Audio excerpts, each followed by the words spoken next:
Polite Enquiries, Trent Bridge, day 1. I like that little touch at the end. Here we are. First question from Graham Langford. He's a little bit tall. The greatest beer pong shot of all time, Alvin? It was pretty good. I don't really know how you evaluate what the greatest beer pong shot of all time would be. Size, circumference of the glass you're dropping it into? I think it was described as a slam dunk rather than an alley-oop.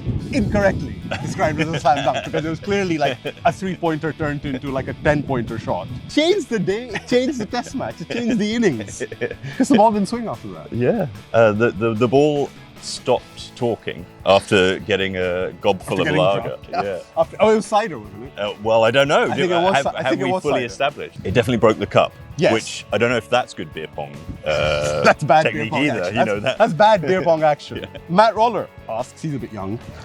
He's very young. But young Matt, lovely lad. Young Matt. He knows about cider. What's the best or worst thing that's ever landed in your pint glass? Yeah, there's a theme to our questions here. Yeah, where I learnt my drinking at university, the worst thing that could land in your pint glass was a penny.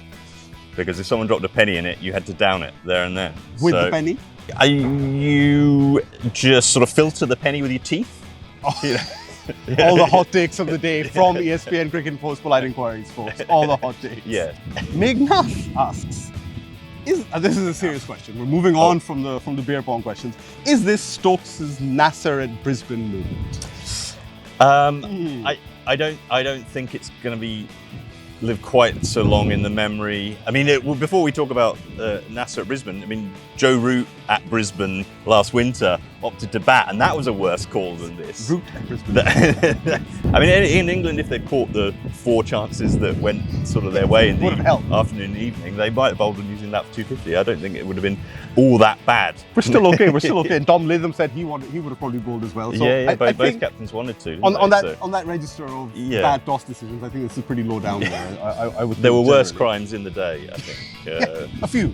Vineet Jacob sent in a few questions today. Thank you, Vineet. The top 4 batters of New Zealand got starts but could not convert those into substantial scores. Is this the kind of pitch where you are never set as a batter? I don't know. It doesn't feel like that kind of pitch. I mean, they got starts and there's a couple of loose shots for their dismissals there. It seemed like when they were in, they were really in. And it wasn't like, if you get out, there's always a ball with your name on it. It didn't seem like that kind of day. And I think what Mitchell and Blundell did at the end of the day then kind of confirms that actually it was a pretty decent batting track. And England, did create chances, but they didn't catch very well.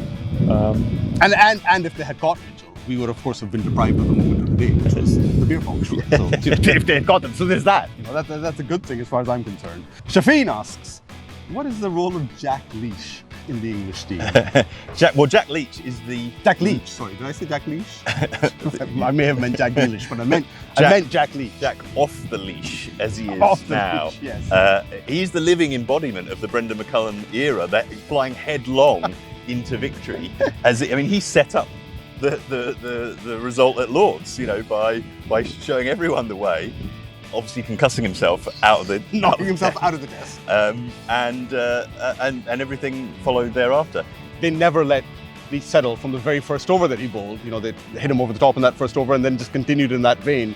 And once you kind of started doing that to a spinner on the first day, it just becomes kind of easier. I did like that Stokes didn't immediately set a defensive field to Leach at one point, but they still kept attacking him. And it was just good batting against the spin. If England were inserting New Zealand on the first day and hoping that Jack Leach was going to be the man that tipped the balance, then they're even more wrong about this pitch and game than we thought. And the shorter answer to that question is that his role is to keep Matt Parkinson out of the team. Goodbye. Sushant asks, is England's fielding reflecting Baz's performance in the North versus South penalty shootouts? Apparently it wasn't very good, was it? Although he was a goalkeeper, right? So all he's got to do is get a hand on the ball. They did that a couple of times in the slips. And it's penalties and it's England. So, I think we'll leave it at that. Ronald D. Sampson. Hi again, Ronald D. Sampson. I still like your name, Ronald D. Sampson. Do England have like 10 reviews or what? They're using them like Christmas cards. No, they only have 3 reviews, and that's how the system works. And they didn't use one for a long time in the day, right? No. Like the moment they used it was like, all right, fair enough. Use it there. It's kind of okay. Yeah. And it was an umpire's call, wasn't it, off Leach? Yeah. Possibly a little bit desperate. break that stand. And finally, Tom Burridge. This is a nice one. We're kind of coming full circle here. If cricket doesn't work out, could Matt Potts have a future in the Charades World Championship? What was that show that used to be on British TV for ages? Give us a clue. Okay, yeah. He can be a modern day, give us a clue, like contestant, like a regular on that. The way he did the whole, I think what he was doing was he first did this, which is a fairly universal sign for something, and then he kind of went like this, held the cup out, and said this. And you really couldn't go wrong with that, even if you tried. So, he's got the skills there, but I suspect, and I don't know, you might have to back me up, but I suspect he's a better fast bowler than he is a charades person. Yeah, I think that's where his skill set lies. I think we should end this charade now. Thank you very much, and we'll see you tomorrow. Thanks for watching ESPN on YouTube, and for more sports highlights and analysis, be sure to download the ESPN app, and for premium content plus live streaming, make sure to subscribe to ESPN Player.